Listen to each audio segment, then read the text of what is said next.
விளவங்கோடு சட்டமன்ற இடைத்தேர்தலில் காங்கிரஸ் வேட்பாளர் தாரகை வெற்றி பெற்றிருப்பதாக அறிவிக்கப்பட்டிருக்கிறது. பாஜகவை சார்ந்த வேட்பாளர் நந்தினியை விட 36,310 வாக்குகள் அதிகம் பெற்றிருப்பதாக தகவல் வெளியாயிருக்கு.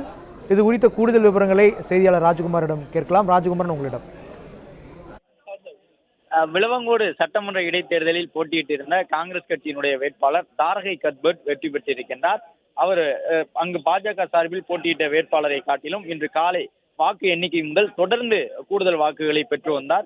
இந்த நிலையில்தான் அங்கு முழுமையாக வாக்குகள் எண்ணி முடிக்கப்பட்டிருக்கக்கூடிய சூழ்நிலையில் ஆயிரக்கணக்கான வாக்குகள் வித்தியாசத்தில் அவர் வெற்றி பெற்றிருக்கின்றார். கிட்டத்தட்ட 36,000 வாக்குகள் வித்தியாசத்தில் விளவங்கோடு சட்டமன்ற இடைத்தேர்தலில் காங்கிரஸ் கட்சியினுடைய வேட்பாளர் வெற்றியை தன்வசப்படுத்தி இருக்கின்றார். இடைத்தேர்தல் நடைபெற்ற தொகுதியில் விளவங்கோட்டில் காங்கிரஸ் வெற்றி பெற்றிருக்கின்றது.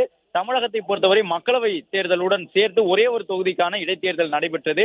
ஏற்கனவே மக்களவை தேர்தலில் தூத்துக்குடி தொகுதியில் கனிமொழி கருணாநிதி வெற்றி பெறுவது உறுதி செய்யப்பட்டு அறிவிப்பு வெளியாகியிருந்தது. இந்த நிலையில் இரண்டாவது வெற்றி செய்தியாக திமுக கூட்டணிக்கு விளவங்கோடு தொகுதியின் இடைத்தேர்தல் வெற்றி செய்தி வந்திருக்கின்றது. பாஜக சார்பில் போட்டியிட்டிருந்த வேட்பாளர் நந்தினியை விட 36,310 வாக்குகள் கூடுதலாக பெற்று காங்கிரஸ் கட்சியினுடைய வேட்பாளர் தாரகை கத்பட் வெற்றியை தன்வசப்படுத்தி இருக்கின்றார்.